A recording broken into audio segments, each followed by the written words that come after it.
Okay, so this tutorial is about orbitals. We're going to look at what orbitals are, what they represent, how electrons go in orbitals, the order that they go in orbitals, and the shapes of orbitals. So we know that atoms are made out of electrons, protons, and neutrons.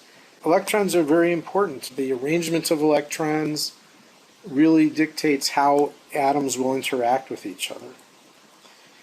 But we don't really know where electrons are inside an atom. We can define areas where they are with some high probability, but we can never really know exactly where they are. And so we define these areas as orbitals. Orbitals are areas within atoms where there is a high probability of finding electrons. And it is high probability that is the operative idea here. We don't know where they're going to be all of the time, but we know where they're going to be 90% of the time. That's what's meant by when we say the probability. These orbitals are probability clouds. Let's talk, before we go any further, very importantly about the word orbitals. It's an unfortunate word. It comes from the word orbit, which came from Bohr's idea that electrons orbit the nucleus like planets orbit the sun. And we know that electrons do not orbit the nucleus. And so the word orbitals is often something that can create a misconception with students. It makes students think that electrons orbit the nucleus, and they do not. We only can know with a certain amount of probability, 90%, where an electron might be, but not the path that it's taking. And that comes from Heisenberg's uncertainty principle. And as I said, this is important because the arrangement of electrons determines how atoms interact with each other. Schrödinger, building on Heisenberg's uncertainty principle as well as de Broglie's idea that electrons can act as waves. He created a mathematical model that described these orbitals inside an atom, these shapes, these high probability clouds. But we cannot know precisely where the electrons are inside the orbitals. And again, that comes from Heisenberg's uncertainty principle. So the area where the electron can be found, the orbital, as we just said, is defined mathematically. But we can see it as a specific shape in three-dimensional space. So we're going to take a look at that three-dimensional space. We're going to define it with the three axes x, y, and z, the intersection of which will be our nucleus. So our first orbital is going to be the 1s orbital. And what we're going to do now is take a look at the shapes of orbitals and what they're called. They're always designated with a number and a letter. And the letter designates the shape, and the number designates the energy level. So the 1s orbital is the lowest energy orbital, and the electrons in the 1s orbital are the lowest energy electrons. The problem is orbitals can only hold a maximum of 2 electrons. So if we were talking about helium with 2 electrons, that would be fine. Helium would be happy with the 1s orbital. But what if we were talking about lithium? Lithium has 3 electrons. Where would the third electron go? Well, it would go in the next higher energy level orbital, which is the 2s orbital. Notice that we still have an s orbital, and we still have a spherical shape. But the electrons in the 2s orbital are higher energy, and so therefore on average they're going to be further from the nucleus, which describes therefore a larger shape, a larger area that they're going to occupy. But again, this is just a single orbital.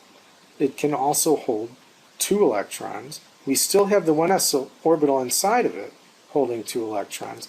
So with the 2 orbitals we have now, we can have a maximum of 4 electrons. That brings us to beryllium. So beryllium is happy with the 1s and the 2s orbital. But what about boron? Boron has 5 electrons. where is the fifth electron going to go? So as you may have guessed, we're going to go to another orbital, a higher energy orbital. And here, just to review, we have the 1s orbital that has 2 electrons. We have the 2s orbital that has 2 electrons. Don't forget, the orbital is the shape of the space where there's a high probability of finding electrons, 90%. S orbitals are spheres. What about that fifth electron? The fifth electron is going to start filling the 2p orbitals. So here we have a different shape. Here we have the p shape.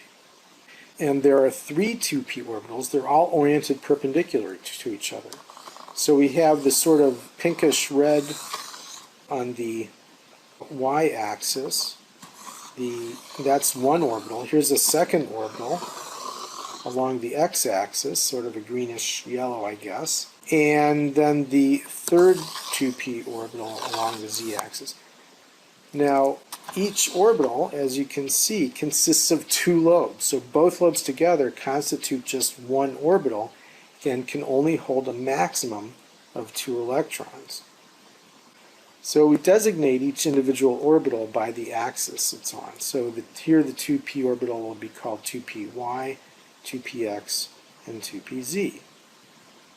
We cannot forget the orbital is the shape of the space where there's a high probability of finding electrons. And p orbitals, you could call them a dumbbell shape. They have 2 lobes. So let's say that fifth electron from boron goes into 2p. But what if we need to accommodate a sixth electron, which would be carbon? Carbon has a total of 6 electrons.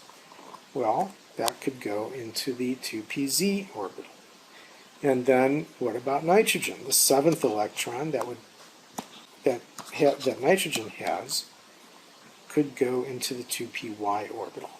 But we said that each orbital can have a maximum of 2 electrons. So once each of these orbitals has 1 electron, then they can start to pair up and fill each orbital with a total of 2 electrons, and that would give the 3 2p orbitals a total of 6 electrons. If the p electrons are filling up, we know that the 1s and the 2s must also be filled up. So let's take a look at that. Once the 1s orbital is filled, we can then start to fill the 2s orbital, but again with only 2 electrons. Once 2s is filled, and remember 1s is still there, it hasn't disappeared, so 2s fills around the 1s. But now, once 2s is filled, we start to fill 2p. Again, the 2s, the 1s, they're still in existence, so therefore the p orbitals actually overlap with the 1s and 2s orbitals. So here's one of the 2p orbitals. Once another electron would come and fill this 2p orbital, another electron would come and fill this 2p orbital. Let's say all these orbitals are completely filled, and therefore we would have the 1s orbital with 2 electrons, we would have the 2s orbital with 2 electrons, and we would have the 2p orbitals with 6 electrons. How many electrons total is that? 10 electrons. What element has 10 electrons? Neon. So if all of these orbitals are filled up, that would be 10 electrons, and that would be neon. But what about sodium? Sodium has 11 electrons. Where would that 11th electron go?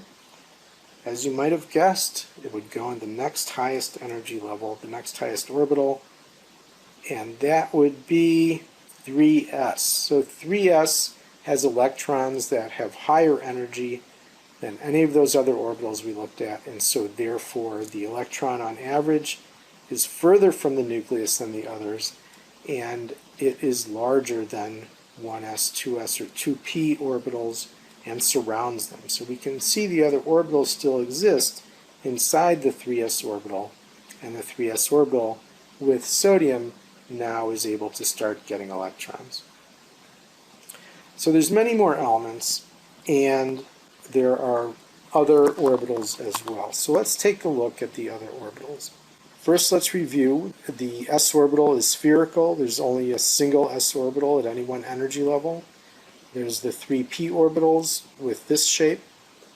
There are 5d orbitals, and this is their shape. So each one of these is a single orbital, and each one of these can have at most 2 electrons. So they describe what we're looking at. The illustration describes the outer boundary of that 90% probability of where the electron is going to be. So that outer boundary, that surface that we're looking at, that surface plus all the space inside of it constitutes the 90% area where we're going to find an electron in a d orbital.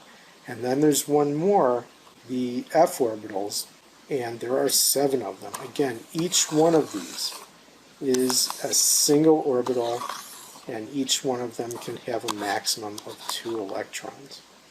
So the electrons can be anywhere. They're traveling 90% of the time anywhere inside these lobes. And if you track the electron long enough, you will start to see them describe these exact shapes that we're seeing here.